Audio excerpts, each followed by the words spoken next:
So hey guys, welcome to back my channel Crime Next. आज की story एक murder story तो है ही, लेकिन एक ऐसी 7 साल पुरानी लव स्टोरी है जो रहस्यमय मोड़ पर आकर एक खौफनाक जुर्म में बदल गई। कहते हैं इश्क में लोग जान दे देते हैं, लेकिन यहाँ इश्क की आग ने जान ले ली, और वह भी ऐसे तरीके से जिसे सुनकर पुलिस तक हैरान रह गई। जरा सोचिए, अगर कोई आपको यह कहे कि किसी के मुंह में बम रखकर मारा गया है, तो क्या आप यकीन करेंगे? मैसूर लॉज मर्डर केस बिल्कुल ऐसा ही था, और हाँ, वो प्लास्टिक का लिफाफा आज भी एक रहस्य बना हुआ है। तो क्या है पूरी कहानी, जानेंगे हम इस वीडियो में। तो अगर आप चैनल पर नए हैं तो चैनल को सब्सक्राइब जरूर से कर लें। अब बढ़ते हैं स्टोरी की तरफ। इस कहानी के दो मुख्य किरदार थे, सिद्धू राजू और दर्शिता। दोनों की दुनिया अलग अलग थी, लेकिन दिल की गहराइयों में एक रिश्ता उन्हें अब भी जोड़ रहा था। दर्शिता बस 20 साल की एक मासूम सी उम्र, लेकिन पहले से शादीशुदा और एक प्यारी सी बेटी की माँ थी। उनकी बेटी अभी मुश्किल से 2 साल की ही थी। वो बच्ची उनकी पूरी दुनिया थी। दर्शिता का मायका मैसूर के पास गोरासन हल्ली गाँव में था। उनके पति सुभाष एपी केरल के कन्नूर जिले के रहने वाले थे और दुबई में ड्राइवरी का काम करते थे। शादीशुदा जिंदगी ऊपर से तो ठीक लगती थी, लेकिन अंदर ही अंदर इनके बीच दरारें गहरी हो चुकी थी। और फिर मौत से ठीक एक दिन पहले, यानी शुक्रवार को 22 अगस्त 2025 को एक घटना ने सब कुछ बदल दिया। उनके पति के परिवार ने, यानी सास सुमाथा और देवर सूरज ने केरल में पुलिस में शिकायत दर्ज कराई। आखिरकार आरोप क्या था? उन्होंने कहा कि दर्शिता ने उनके घर से 240 ग्राम सोना और कुछ कैश चोरी कर लिया है। सोचिए, 20 साल की एक लड़की, एक छोटी बच्ची की माँ, और उस पर चोरी का इल्जाम। यह सिर्फ इल्जाम नहीं था, यह उसकी पूरी जिंदगी पर सवाल था। अब यहाँ से कहानी मोड़ लेती है। एक पुराना रिश्ता, एक बिखरती शादी और एक खतरनाक योजना। आगे क्या हुआ, वो रहस्य ही इस केस की सबसे बड़ी गुत्थी है। उसी दिन, यानी शुक्रवार को, दर्शिता अपनी नन्ही सी बेटी के साथ अपने मायके पहुंच चुकी थी। उनकी जिंदगी अचानक से 2 दिशाओं में बढ़ चुकी थी। दूसरी तरफ था सिद्धू राजू, 25 साल का नौजवान बेटा, दापुरा गांव का रहने वाला। कुछ रिपोर्ट्स में उसका गांव बिलीकेरे भी बताया गया है। वह एक हार्डवेयर की दुकान में काम करता था। अब तक सब कुछ सामान्य लगता है, लेकिन पुलिस की जांच ने जो सच उजागर किए हैं, उसने सबको हिलाकर रख दिया। सिद्धू राजू ने कबूल किया कि उसने बम और डेटोनेटर जैसे हथियार इस्तेमाल करना सीख लिया था, क्योंकि जिस दुकान में वह काम करता था वह एक पत्थर की खदान के पास थी, और यही उसकी जानकारी इस पूरी कहानी को एक भयानक मोड़ देने वाली थी। सिद्धू राजू और दर्शिता का रिश्ता नया नहीं था। पुलिस के मुताबिक वे दोनों एक दूसरे को पिछले 7 साल से जानते थे। यह रिश्ता दर्शिता की शादी के बाद भी चलता रहा। सिद्धू राजू ने बताया कि उसने दर्शिता पर बहुत सारा पैसा खर्च किया था, लेकिन अब दर्शिता अपनी शादीशुदा जिंदगी को एक और मौका देना चाहती थी। वह अपने पति के पास दुबई जाकर इस रिश्ते को हमेशा के लिए खत्म करना चाहती थी। यही बात सिद्धू राजू को नागवार गुजरी, और उसने अपने दिल में एक खौफनाक साजिश तैयार कर शनिवार 23 अगस्त 2025 सुबह दर्शिता सिद्धू राजू से मिलती है। पहला प्लान था कब पहाड़ी मंदिर जाना, लेकिन मंदिर से लौटकर दोनों मैसूर के पास बेड़िया गांव के एक सुनसान लॉज में पहुंच गए। लॉज के मैनेजर मनु के सामने सिद्धू राजू ने दर्शिता को अपनी पत्नी बताया और कमरा ले लिया। दरवाजा बंद होते ही बाहर की दुनिया के लिए यह बस एक सामान्य सी मुलाकात थी, लेकिन अंदर हालात बिल्कुल अलग थे। दोनों के बीच बहस शुरू हो गई। बहस इस रिश्ते को लेकर थी। दर्शिता इसे खत्म करना चाहती थी और सिद्धू राजू किसी भी हाल में मानने को तैयार नहीं था। और फिर उसने वही किया जिसका इरादा वह पहले ही कर चुका था। करीब आधे घंटे बाद सिद्धू राजू कमरे से बाहर आया। उसका चेहरा बिल्कुल नॉर्मल था। उसने लॉर्ड स्टाफ से खाना पूछने का नाटक किया। स्टाफ ने पास की दुकान बताई। सिद्धू राजू वहां गया और एक प्लास्टिक के लिफाफे में कुछ लेकर वापस आ गया। यह वही लिफाफा था जो आज भी एक रहस्य बना हुआ है। क्या उसमें कोई हथियार था, या वही बिजली का तार जो बाद में क्राइम पॉइंट में बरामद हुआ? कुछ ही मिनट में वह वापस कमरे से बाहर आया, लेकिन इस बार वह घबराहट का नाटक करते हुए उसने कहा, दरवाजा अंदर से बंद हो गया है और खुल नहीं रहा। स्टाफ को शक हुआ, कैसे कोई आदमी कमरे से बाहर आकर यह कह सकता है कि दरवाजा अंदर से बंद है? यह बात सुनते ही उनके दिल की धड़कन तेज सी हो गई।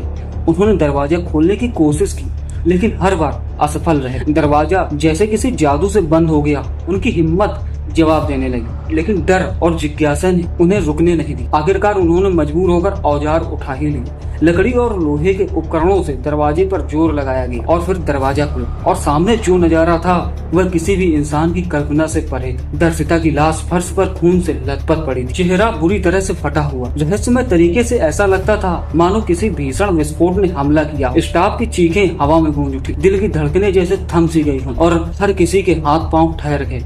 और तभी सिद्धू राजू ने ऐसा कदम उठाया जिसने सबको और ज्यादा हिला कर रख दी। उसने अचानक दर्शिता की लाश अपने कंधे पर उठाई और भागने की कोशिश की। यह हरकत कोई और नहीं बता सकती थी, वही इस भयानक वारदात का असली अपराधी है। स्टाफ ने कदम बढ़ाकर उसे रोका और जोर देकर कहा, पुलिस आने तक उसे यहीं रखो। कुछ ही मिनटों में पुलिस वहां पहुंची। सिद्धू राजू को तुरंत हिरासत में ले लिया गया। लेकिन कहानी अभी खत्म नहीं हुई दोस्तों। शुरुआती पूछताछ में सिद्धू राजू ने पुलिस को गुमराह करने की कोशिश की। उसने दावा किया कि दर्शिता की मौत मोबाइल फोन फटने से हुई। वह बोला कि उसने फटे हुए फोन को खिड़की से बाहर फेंक दिया। लेकिन पुलिस ने कमरे और आसपास की पूरी तलाशी ली, कहीं भी मोबाइल या उसकी किसी हिस्से का सुराग नहीं मिला। झूठ तुरंत पकड़ में आ गया। सिद्धू राजू का असली इरादा अब साफ था। अब सवाल हर किसी के दिमाग में उठने लगे कि दर्शिता के चेहरे पर इतनी भयानक चोट कैसे आई। क्या ये किसी विस्फोट की वजह से हुआ या फिर कोई और भयानक मशीन इस वारदात में इस्तेमाल की गई। कमरे के भीतर और बाहर किसी ने धमाके की आवाज नहीं सुनी। बारूद या विस्फोट का कोई निशान भी नहीं मिला। तो फिर दर्शिता की मौत का असली रहस्य क्या था। पुलिस अब हर छोटे से छोटे सुराग को जोड़ने लगी। कमरे की गहन तलाशी में 1-2 मीटर लंबा बिजली का तार मिला। संभावना जताई गई कि शायद सिद्धू राजू ने इसी तार का इस्तेमाल कर दर्शिता के चेहरे और मुंह पर हमला किया हो। कुछ रिपोर्ट्स में यह भी कहा गया कि उसने गन कॉटन या किसी और मशीन का इस्तेमाल किया। लेकिन असली सच अब भी रहस्य में लिपटा हुआ था। यह सवाल पुलिस के लिए सबसे बड़ी पहेली बन गया। शुरुआती रिपोर्ट्स में दावा किया गया कि उसके चेहरे का हिस्सा किसी कंट्रोल धमाके या अननोन मशीन से फाड़ा गया था। कुछ रिपोर्ट्स में तो यहाँ तक कहा गया है कि आरोपी ने उसके मुंह में विस्फोटक पाउडर की छड़ी या इलेक्ट्रॉनिक डेटोनेटर जबरदस्ती डाल दिया था। सोचिए अगर यह सच होता तो यह हत्या अपने आप में एक अनसुनी और भयानक तरीका बन जाती। लोग यह सुनकर हिल गए थे। क्या कोई इंसान इतना निर्दयी हो सकता है। लेकिन यहीं पर कहानी में आता है एक बड़ा ट्विस्ट। लॉज के मैनेजर ने साफ साफ इनकार किया। उन्होंने कहा कि उन्होंने उस रात किसी धमाके की आवाज ही नहीं सुनी। अगर धमाका हुआ ही नहीं तो यह सब कैसे हुआ। पुलिस ने कमरे की दीवारें, छत और फर्श की गहराई से तलाशी ली, लेकिन वहां बारूद का एक भी निशान नहीं मिला। मैसूर के पुलिस अधीक्षक एन विष्णुवर्धन ने भी मीडिया से खुलकर कहा, इस घटना में न तो जिलेटिन स्टिक, न डेटोनेटर और न ही किसी तरह के बम का इस्तेमाल हुआ है। बस उसी वक्त धमाके वाली थ्योरी पूरी तरह से ध्वस्त हो गई। अब पुलिस का शक एक दूसरी दिशा में मुड़ गई। जब कमरे की और बारीकी से तलाशी हुई तो उन्हें मिला 2 मीटर लंबा बिजली का तार, यानी करीब 6 फुट का तार। यह वही सुराग था जिसने जांच को नए मोड़ कर लाकर खड़ा कर दिया। पुलिस को शक है कि सिद्धू राजू ने उसी तार का इस्तेमाल किया है। संभव है कि उसने जबरदस्ती वह तार दर्शिता के मुंह में डाला और फिर बिजली का स्विच ऑन कर दिया। नतीजा रहा कि चेहरा फट गया, लेकिन किसी धमाके का सबूत नहीं मिला। कुछ शुरुआती रिपोर्ट्स में यह भी कहा गया है कि सिद्धू राजू ने दर्शिता को मारने के लिए गन कार्टन नाम के विस्फोटक का इस्तेमाल किया हो सकता है। लेकिन अभी तक यह सारी थ्योरीज सिर्फ जांच के दायरे में है। जब पुलिस ने सिद्धार्थ राजू से सख्ती से पूछताछ की तो आखिरकार उसका दिल टूट ही गया। उसने अपना गुनाह कबूल कर लिया। उसने बताया कि दर्शिता ने मुझसे शादी करने से मना कर दिया था।